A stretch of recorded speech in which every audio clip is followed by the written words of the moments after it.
Olá, meu nome é Ana Maria Duarte da Cunha, sou bolsista de iniciação científica e faço parte do Laboratório de História Econômica e Social, LAIS, da Universidade Federal de Juiz de Fora. O projeto qual faço parte tem como título A Cultura Rural Tradicional Mineira e a Trajetória dos Excluídos, e sou orientada pela professora Mônica Ribeiro de Oliveira. Hoje vou apresentar um pouco dessa pesquisa e dos caminhos que ela nos leva a percorrer. Para dar conta da proposta, utilizamos uma abordagem longa duração, articulando diferentes temporalidades e metodologias. Primeiro, trabalhamos com a microhistória, reconstituindo trajetórias familiares e comunitárias no século XVIII, em especial de populações afrodescendentes libertas e seus descendentes. Em seguida, analisamos o período pós-abolição e a primeira metade do século XX, observando como a estrutura agrária conservadora de Minas Gerais perpetuou a exclusão da população negra. Por fim, avançamos para o tempo presente. Utilizamos documentos oficiais e bases de dados contemporâneos sobre denúncias e resgates em condições análogas à escravidão. Além disso, empregamos ferramentas digitais, como Sistema de Informação Geográfica, SIGS, e Análise de Redes Sociais, ARS, que é uma abordagem teórica e metodológica para estudar as estruturas, padrões e dinâmicas das interações e relações sociais entre pessoas, grupos ou organizações.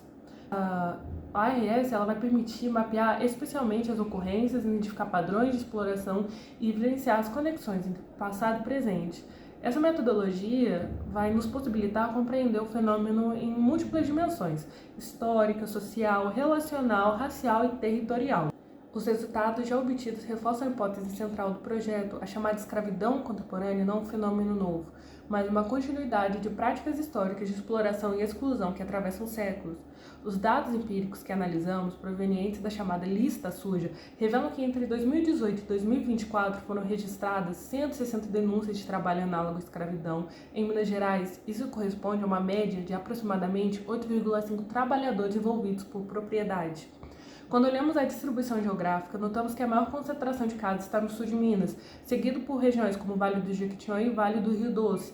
Curiosamente, há áreas como o Vale do Mucuri, onde ainda não foram registradas denúncias formais, o que não necessariamente indica ausência de exploração, mas pode estar relacionada a fatores como menor fiscalização ou dificuldade de acesso. Do ponto de vista setorial, os dados mostram que mais da metade dos casos, cerca de 55,6%, ocorrem no setor agropecuário, sobretudo nas atividades ligadas à cafeicultura, que historicamente estruturou a economia escravista mineira. Outros setores relevantes incluem a pecuária, com 20%, a construção civil, com 11,1%, além de atividades como comércio de carvão vegetal e oficinas de costura, que aparecem em menor proporção, variando entre 2% a 6%. Outro aspecto importante é a evolução temporal. Observamos um crescimento expressivo de denúncias ao longo dos últimos anos. Em 2018 e 2019, haviam registros pontuais, mas a partir de 2020, os números aumentaram de forma significativa. Em 2021, foram 41 denúncias. Em 2022, esse número subiu para 47. Em 2023, alcançou 54 denúncias. Embora em 2024 tenhamos apenas 2 registros até os momentos, os dados mostram claramente uma tendência de crescimento e maior visibilidade do problema. Esses números dialogam diretamente com a hipótese da pesquisa. O trabalho análogo à escravidão, em caso mineiro, se concentra justamente em setores e regiões que, desde o período colonial, foram estruturados pela exploração de mão de obra negra e pela concentração de terra. A precariedade da liberdade herdada da escravidão ainda pesa sobre grupos historicamente marginalizados. O que vemos hoje é a atualização de mecanismos antigos de exclusão.